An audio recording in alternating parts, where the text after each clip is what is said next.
Friends, welcome to Prerana and Sadhana class.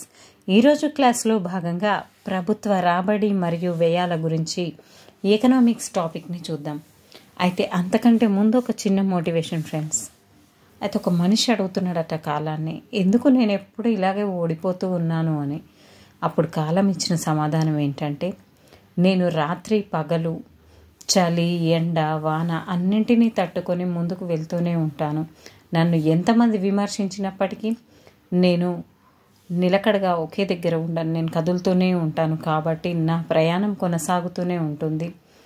అలా సమాధానం ఇచ్చిందట కాలం. మరి మనం కూడా మన ప్రయత్నం మనం చేస్తూ పోతే ఖచ్చితంగా ఏదో ఒక రోజు మన విజయాన్ని సాధిస్తామని నమ్మకంతో ముందుకు వెళ్ళండి. నేను కూడా అదే విధంగా చదువుతాను friends. Okay friends, let start. ప్రభుత్వ రాబడి మరియు వ్యయాలు. కేంద్ర ప్రభుత్వానికి అత్యధిక రాబడినిచ్చే మార్గం రుణాలు. ప్రభుత్వ విత్తం. ప్రభుత్వ రాబడి, ప్రభుత్వ వ్యయం, ప్రభుత్వ రుణం మరియు ఆర్థికపరమైన నిర్వహణలకు సంబంధించిన దానిని ప్రభుత్వ విత్తం అంటారు.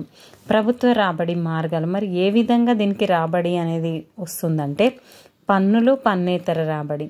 అంటే పన్నేతర రాబడి అంటే సీజులు, అభివృద్ధి పన్నులు, ప్రత్యేక విధింపులు, ఎస్చీట్స్, వడ్డీ రాబడులు, కానుకలు, విరాళాలు, గ్రాంట్స్, జప్తులు, జరిమానాలు, ప్రభుత్వ ఆస్తులు, భూములు, దేవాలయాల నుంచి రాబడి, ప్రభుత్వ రంగ సంస్థల లాభాలు మరియు డివిడెంట్లు, రుణాలు. ఈ విధంగా వీటికి ప్రభుత్వ రాబడి మార్గాలు ఈ విధంగా ఉంటాయి ఫ్రెండ్స్. పన్నులు. మరి ఎలాంటి ప్రత్యేక ప్రయోజనాన్ని అంచకుండా ప్రభుత్వ వ్యయాన్ని భరించడానికి ప్రజలు చేసే నిర్బంధ చెల్లింపులనే పన్నులు అంటారు. ఫీజులు. ప్రత్యేక ప్రయోజనాన్ని ఆశించి ప్రభుత్వానికి ప్రజలు చేసే స్వచ్ఛంద చెల్లింపులనే ఫీజులు అంటారు. పన్నులు రకాలు ఏంటంటే, ప్రత్యక్ష పన్నులు మరియు పరోక్ష పన్నులు. పన్ను చెల్లించడం వలన వ్యక్తి కోల్పోయే బ్రాహ్మణం పన్ను భారం అంటారు. దీన్ని పన్ను యొక్క ద్రవ్య భారం అంటారు. పన్ను భారం తొలి భారం, ఆరంభ భారం లేదా తుది భారం, అంతిమ భారం, పన్ను సంఘటన అని ఈ విధంగా రెండు రకాలుగా ఉన్నాయి. ఒక వస్తువు ఒక పన్నును ప్రభుత్వానికి మొట్టమొదట చెల్లించే వ్యక్తి భరించే దానిని తొలి భారం అంటారు. ఒక పన్ను చిట్ట చివరగా ఎవరికి పైకి నెట్టుబడుతుందో ఆ వ్యక్తి భరించి దానిని తుది భారం అంటారు. ఎక్సైజ్ సుంకం యొక్క తొలి భారాన్ని భరించేది ఉత్పత్తిదారుడు. అమ్మకం పన్ను యొక్క తొలి భారాన్ని భరించేది అమ్మకందారుడు. వినోదం పన్ను యొక్క తొలి భారాన్ని భరించేది సినిమా థియేటర్ యజమాని. సర్వీస్ హ్యార్స్ యొక్క తొలి భారాన్ని భరించేది సర్వీసెస్ ప్రొవైడర్. పై పన్నుల విషయంలో తుది భారాన్ని భరించేది వినియోగదారుడు. లాస్ట్కు చెల్లించేది వినియోగదారుడు కాబట్టి దాన్ని తుది అని అంటారు. ప్రత్యక్ష పన్నులు. పన్ను యొక్క తొలి భారం, తుది భారం ఒకే వ్యక్తి భరించినట్లయితే, అనగా పన్నుల భారాన్ని బదిలీ చేయడానికి వీలు లేనట్లయితే వాటిని ప్రత్యక్ష పన్నులు అంటారు.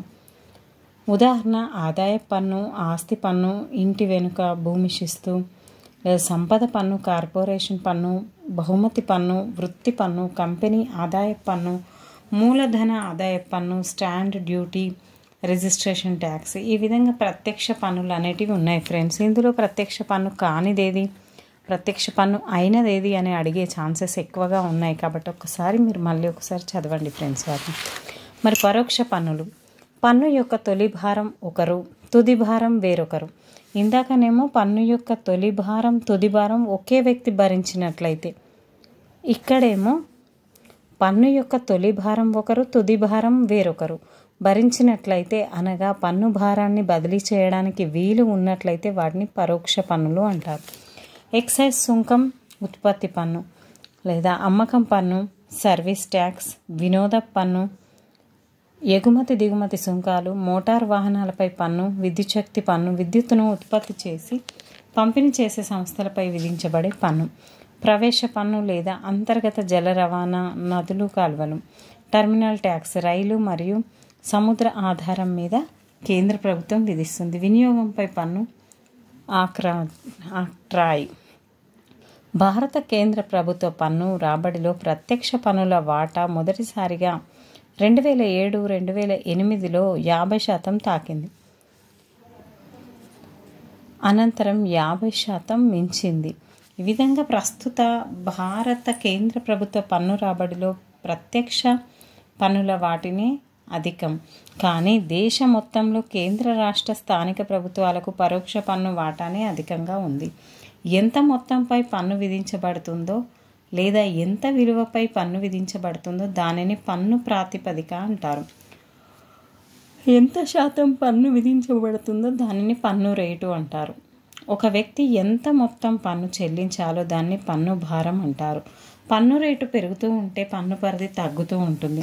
పన్ను రేటుకు పన్ను పరిధికి మధ్య విలోమ సంబంధం ఉంటుంది. ఇది పెరుగుతూ ఉంటే తగ్గుతూ ఉంటుంది కాబట్టి ఆ విధంగా ఉంటుంది. లాఫర్ రేఖ.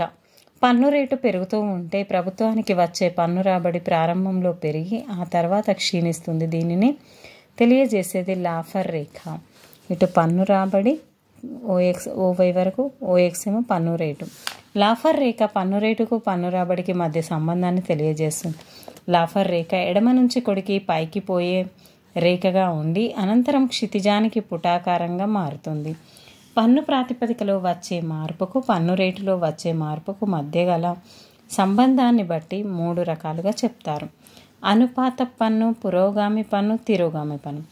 అనుపాత పన్ను అంటే ఏంటంటే పన్ను ప్రాతిపదికగా పెరిగినా లేదా తగ్గిన పన్ను రేటు స్థిరంగా ఉన్నట్లయితే దాన్ని అనుపాత పన్ను అంటారు. ఉదాహరణ ఎక్సైజ్ పన్ను, అమ్మకం పన్ను, సేవ పన్ను. భారత్లో ఎక్కువ పన్నులు అనుపాతపు పన్నులే ఎక్కువ ఉన్నాయి. మరి పురోగామి పన్ను అంటే ఏంటంటే పన్ను ప్రాతిపదిక పెరిగితే పన్ను రేటు పెరగడం, పన్ను ప్రాతిపదిక తగ్గితే పన్ను రేటు తగ్గుదాం. అంటే పన్ను ప్రాతిపదికలో వచ్చే మార్పును పన్ను రేటు అనులోమంగా, అంటే అది పెరిగితే ఇది కూడా పెరుగుతుంది, అది తగ్గితే ఇది కూడా తగ్గుతుంది. దాన్నే పురోగామి పన్ను అంటారు. ఆదాయ పన్నులు, మరణ సుంకాలు 1985 నుండి రద్దు చేయబడింది. మరణ సుంకాలు అనేటివి ఆదాయ అసమానతలు, ఆర్థిక అసమానతలు తగ్గించుటకు పురోగామి పన్ను ఉపయోగపడుతుంది. సామాజిక న్యాయాన్ని సాధించుటకు పురోగామి పన్ను ఉపయోగపడుతుంది. ఈ విధంగా చెల్లింపు సామర్థ్యం అనే నియమంపై ఆధారపడి విధించే పన్నే పురోగామి పన్ను. పేదవాడిపై తక్కువ పన్ను, ధనికుడిపై ఎక్కువ పన్ను విధించడాన్నే పురోగామి పన్ను అంటారు. ఈ విధంగా ప్రజల యొక్క పన్ను భారం సమం చేయడానికి పురోగామి పన్ను ఉపయోగకరంగా ఉంటుంది. మరి తిరోగామి పన్ను అంటే ఏంటంటే పన్ను ప్రాతిపదిక పెరిగితే పన్ను రేటు తగ్గడం, అంటే దానికి దీనికి విలోమంగా ఉంటుంది. అది తగ్గితే ఇది పెరుగుతుంది, పెరిగితే తగ్గుతుంది. పేదవాడిపై ఎక్కువ పన్ను, ధనికుడిపై తక్కువ పన్ను విధించడాన్ని తిరోగామి పన్ను అంటారు. భారత్లో తిరోగామి పన్నులు లేవు. అభివృద్ధి చెందిన దేశాల్లో తిరోగామి పన్నులను విధిస్తారు. పేదవారు ప్రదర్శన ప్రభావానికి గురయ్యి ధనికులు ఉపయోగించే విలాస వస్తువులను కొనుగోలు చేయడానికి ప్రయత్నిస్తారు. అందువలన వారి జీవన ప్రమాణ స్థాయి పడిపోతుంది. ఇలా జరగకుండా నిరోధించడానికి పేదవారి సంక్షేమం కొరకు సాపేక్ష పేదరిక ప్రభావాన్ని తగ్గించడానికి అభివృద్ధి చెందిన దేశాల్లో తిరోగామి పన్నులను విధిస్తారు. పన్ను విధింపు నియమాలు: సమతా నియమము, ఉత్పాదకత నియమము, సౌలభ్య నియమము. ధనికుడు పేదవాని కంటే ఎక్కువ పన్ను చెల్లించుట సమతా నియమం. మరి ఉత్పాదకత అంటే పన్నులు ఉత్పత్తిని నిరోధించే విధంగా ఉండకూడదు. సౌలభ్య నియమం పన్ను విధానము సరళీకృతమై అందరికీ సులభంగా అర్థమయ్యే విధంగా ఉండాలి. పన్నులు సక్రమంగా చెల్లించుట అనేది సమానత్వ సూత్రము మరియు చెల్లింపుల శక్తిపై ఆధారపడి ఉంటుంది. పన్ను పరిధి లేక లెవెల్ ఆఫ్ కాంప్లియన్స్ అనగా పన్ను రేటు పెరుగుట వలన పన్నును ఎగ్గొట్టే వారి సంఖ్య పెరుగుట. మరి పన్నేతర రాబడులు అంటే ఏంటంటే ప్రజలకు చేయు సేవల ప్రతిఫలంగా ప్రజల నుండి నేరుగా రాబడు వసూలు, ప్రభుత్వ సంస్థల నుండి వచ్చు ఆదాయం, ప్రభుత్వ ఆస్తులు అమ్మకాల ద్వారా వచ్చు ఆదాయం, దేశీ విదేశీ రుణాలు, లోటు ద్రవ్యము మరియు ద్రవ్యోత్పత్తి. వస్తు సేవల పన్ను అంటే ఏంటంటే వస్తు సేవల పన్ను అనేది పరోక్ష పన్ను. ఇది భారతదేశంలో అనేక పరోక్ష పన్నులకు భర్తీ చేస్తుంది. జిఎస్టీ చట్టం పార్లమెంట్లో 29 మార్చి 2017 ఆమోదించబడింది. ఇది జూలై 1 మార్చి 29 అయితే జూలై 1, 2017 నుండి అమల్లోనికి వచ్చింది. భారతదేశం వస్తు సేవల పన్ను అనేది సమగ్రమైన బహుళ దశల గమ్య ఆధారిత పన్ను. ఇది ప్రతి విలువ ఆధారంగా విధించబడుతుంది. ఒక మాటలో చెప్పాలంటే వస్తువులు మరియు సేవల సరఫరాపై విధించేది జిఎస్టీ పరోక్ష పన్ను. ఈ చట్టం భారతదేశంలో గతంలో ఉన్న అనేక పరోక్ష పన్ను చట్టాలను భర్తీ చేసింది. జిఎస్టి మొత్తం దేశానికి ఒక పరోక్ష పన్నుపై పన్ను ప్రభావాన్ని తొలగించడం, అసంఘటిత రంగాన్ని నియంత్రించడం ద్వారా తనిఖీ చేయడం జిఎస్టి ప్రధాన లక్ష్యం. జిఎస్టి భాగాలు ఏంటంటే, ఈ వ్యవస్థలో 3 రకాల పన్నులు అనేటివి ఉంటాయి. అవి సిజిఎస్టి, ఎస్జిఎస్టి, యూటీజిఎస్టి మరియు జిఎస్టి. కేంద్ర వస్తువులు మరియు సేవల పన్ను, general good and service tax CGST. రాష్ట్ర వస్తువులు మరియు సేవల పన్ను అంటే state goods and service tax. కేంద్రపాలిత రాష్ట్ర వస్తువులు మరియు సేవల పన్ను అంటే union territory goods and services tax. సమగ్ర వస్తువులు మరియు సేవల పన్ను అంటే integrated goods and services tax ఐజిఎస్టీగా పిలవడం జరిగింది. ఒక రాష్ట్రంలో రిజిస్టర్డ్ వ్యక్తి చేసిన సరఫరాపై సిజిఎస్టీతో పాటు ఎస్జిఎస్టీ వసూలు చేయబడుతుంది. మన రాష్ట్రంలో రిజిస్టర్డ్ వ్యక్తి చేసిన సరఫరాపై సిజిఎస్టీతో పాటు ఎస్జిఎస్టీ వసూలు చేసినట్లే కేంద్రపాలిత ప్రాంతంలో ఒక రిజిస్టర్డ్ వ్యక్తి చేసిన సరఫరాపై సిజిఎస్టీతో పాటు యూజిఎస్టీ కూడా విధించబడుతుంది. ఇదేమైనా వస్తువులు లేదా సేవల సరఫరా ఇన్వాయిస్ లేదా రెండింటిపై ఎస్జిఎస్టీ మరియు యూటీజిఎస్టీ 2 విధింపబడవు. ఇది ఎస్జిఎస్టీ లేదా యూజిఎస్టీతో పాటు సిజిఎస్టీ ఇన్వాయిస్పై వసూలు చేయబడుతుంది. వస్తువులు లేదా సేవల దిగుమతి లేదా అంతర్రాష్ట్ర సరఫరా లేదా రెండింటిపై ఐజిఎస్టీ విధించబడుతుంది. ఈ విధంగా జిఎస్టీ ప్రయోజనాలు ఏమున్నాయంటే, వ్యాట్, సిఎస్టీ, సేవా పన్ను, కరెంటు ఖాతా లోటు, అదనపు పన్ను మరియు ఎక్సైజ్ వంటి అనేక పరోక్ష పన్నులను తొలగిస్తుంది. ఇది ప్రస్తుత పన్ను నిర్మాణంతో పోలిస్తే తక్కువ పన్ను మరియు సరళీకృత పన్ను విధానాన్ని నిర్ధారిస్తుంది. ఇది పన్నుపై పన్నును తొలగిస్తుంది. ఉత్పాదకత రంగంపై పన్నుల భారం తక్కువగా ఉండడం వల్ల ఇది ఉత్పాదక వ్యయాన్ని తగ్గిస్తుంది. అందువల్ల వినియోగ వస్తువుల ధరలు తగ్గే అవకాశం ఉంది. ఇది సామాన్యులపై భారాన్ని తగ్గిస్తుంది. అనగా ఖరీదైన ఉత్పత్తులను కొనడానికి ప్రజలు తక్కువ డబ్బును ఖర్చు చేయాల్సి ఉంటుంది. ఇది వస్తువులు డిమాండ్ మరియు వినియోగాన్ని పెంచుతుంది. ఇది సరఫరాలో పెరుగుదలకు దారితీస్తుంది. ఇది చివరికి వస్తువుల ఉత్పత్తిలో పెరుగుదలకు కూడా దారితీస్తుంది. ఈ విధంగా ఇది సాధారణంగా వ్యాపారులు మరియు దుకాణదారులు అనుసరించే వ్యవస్థను తప్పనిసరిగా తనిఖీకి ఉంచడం వలన ఇది నల్లధనం చలామణిని కూడా నియంత్రిస్తుంది, బ్లాక్ మనీని. ఇది దీర్ఘకాలంలో భారత ఆర్థిక వ్యవస్థను మెరుగుపరుస్తుంది. ఈ విధంగా భారత ఆర్థిక వ్యవస్థపై జిఎస్టీ ప్రభావం అనేది కూడా ఇక్కడ ఇవ్వడం జరిగింది. చెక్ పోస్టులు మరియు టోల్ ప్లాజాలు వంటి వివిధ పన్ను అడ్డంకులు రవాణా చేసే నిల్వ చేయలేని వస్తువుల వృధా అవడానికి దారితీస్తాయి. బఫర్ స్టాక్ మరియు గిడ్డంగుల ఖర్చులు అధికంగా ఉండడం వల్ల ఈ జరిమానా ప్రధాన ఖర్చుగా మారుతుంది. ఒకే పన్ను విధానం ఈ భారాన్ని తొలగిస్తుంది.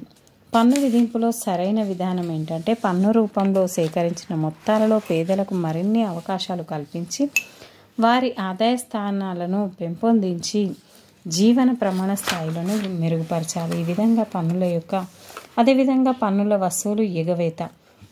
1900 జనాభా అధికంగా ఉన్నప్పటికీ పన్నులు చెల్లించే జనాభా శాతం తక్కువగా ఉండడం వలన నిర్ణీత సంఖ్యలో ప్రజల నుండి పన్నులు వసూలు చేయగలిగేలా పన్నులు విధించాలి.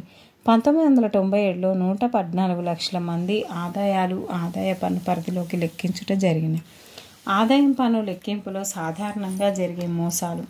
ఫ్యాక్టరీ యజమానులు, వడ్డీ వ్యాపారస్తులు, వర్తకులు ఆదాయాలను తక్కువగా చూపుతారు. ఉద్యోగులు జీతాలు కాక ఇతర ఆదాయాలు వెల్లడించరు. చాలామంది తమ ఆదాయాన్ని వ్యవసాయ ఆదాయంగా లెక్కలలో చూపుతారు. వ్యవసాయ ఆదాయంపై పన్ను లేకపోవటయే దీనికి కారణం. నల్లధనాన్ని వెలికితీయుటకు ఆదాయం పన్ను శాఖ తరచూ దాడులు నిర్వహిస్తూ ఉంటుంది. ఫ్యాక్టరీల వద్ద ఎక్సైజ్ సుంకం, విమానాశ్రయాలు, ఓడరేవుల వద్ద కస్టమ్స్ సుంకాలు, అమ్మకందారుల నుండి అమ్మకపు పన్నులు వసూలు చేయుట ఆదాయము వసూలు కంటే చాలా సులభం. ప్రభుత్వ రాయితీలు ఏ విధంగా వస్తాయి, మరి సబ్సిడీలు ఏ విధంగా ఇస్తారు? అదేవిధంగా కిరోసిన్, చౌక దుకాణాల్లోని ఆహార ధాన్యాలు, వంట గ్యాస్ సిలిండర్ల వంటి వాటికి రాయితీలు చెల్లిస్తుంది. వివిధ విధుల నిర్వహణకై ప్రభుత్వానికి చాలినంత డబ్బు అవసరం. ఈ విధంగా ప్రభుత్వం యొక్క ఆయా విధుల నిర్వహణలో కావాల్సిన డబ్బును ప్రజల నుండి పన్నుల రూపంలో సేకరించి మళ్ళీ వారికే వివిధ రకాల అన్నింటినీ కూడా రాయితీ రూపంలో ఇస్తుంది. అదేవిధంగా సబ్సిడీలు ఇవ్వడం, అదేవిధంగా 4వ వంతు ప్రభుత్వం ద్వారానే జరుగుతుంది. ప్రభుత్వ ఖర్చులు అనేటివి, వడ్డీ చెల్లింపులు, పెన్షన్లు, పరిపాలనా ఖర్చులు, రక్షణ, ఆహార సబ్సిడీ, ఇవన్నింటికీ కూడా ప్రభుత్వం వ్యయం పరిశీలిస్తే ఇన్ని రకాలుగా ఉంటుంది ఫ్రెండ్స్. మరియు పన్నులు అనేటివి వసూలు చేయడం కంపల్సరీ అనేది అయిపోయింది. నెక్స్ట్ ప్రత్యక్ష పన్నులు. ఇందాకే చూసాం, మనం కొని వినియోగించే వస్తువులు సేవల పన్నులను చెల్లిస్తాం. వస్తువుల యొక్క వివిధ ఉత్పత్తి దశల్లో అమ్మకాలపై ప్రతి స్థాయిలో ప్రభుత్వానికి పన్నులు చెల్లిస్తారు. ఏది ఏమైనా మొత్తం పన్ను అంతిమంగా వినియోగదారునిపై పడుతుంది. కాకపోతే వినియోగదారులు పరోక్షంగా చెల్లిస్తారు. దీన్నే ప్రత్యక్ష పన్నులు అంటారు. మరి పరోక్ష పన్నులను వస్తువులు సేవలపై విధిస్తారు. వస్తువులపై ముద్రించి ఉండే గరిష్ట చిల్లర ధర ఎంఆర్పిలో అన్ని రకాల పన్నులతో సహా ఇమిడి ఉంటాయి. అదేవిధంగా మొబైల్ ఫోన్, టెలిఫోన్ సేవల ఛార్జీలను కూడా వినియోగదారులు పన్నులతో సహా చెల్లిస్తారు. ముఖ్యమైన పన్నులు విధించే పద్ధతి ఏ విధంగా ఉంది అనేది ఇక్కడ ఇవ్వడం జరిగింది. మళ్ళీ మొత్తం కూడా రిపిటేషన్ ఆధారంగా వస్తుంది ఫ్రెండ్స్. విలువ ఆధారిత పన్ను. విలువ ఆధారిత పన్ను విధానంలో ఉత్పత్తిదారు చెల్లించే పన్ను తక్కువగా ఉంటుంది. వ్యాట్ విధానంలో వర్తకుల అమ్మకం, కొనుగోలుకు సంబంధించిన లావాదేవీల నమోదులో పారదర్శకత పెంపొందుతుంది. పన్నుల వసూలు ఎగవేత అనేది ఏ విధంగా ఉంది. Thank you friends. ఇదంతా మీకు అర్థమయ్యే ఉంటుంది. ఎందుకంటే బయట జరిగే, సమాజంలో జరిగే ప్రతిదీ కూడా నేను కూలంకషంగా చెప్పడం జరిగింది. దాన్నే మళ్ళీ డబుల్గా ఇవ్వడం జరిగింది. కాబట్టి టైం వేస్ట్ చేయకుండా ఇంతవరకు మనం నేర్చుకున్నది సరిపోతుంది ఫ్రెండ్స్.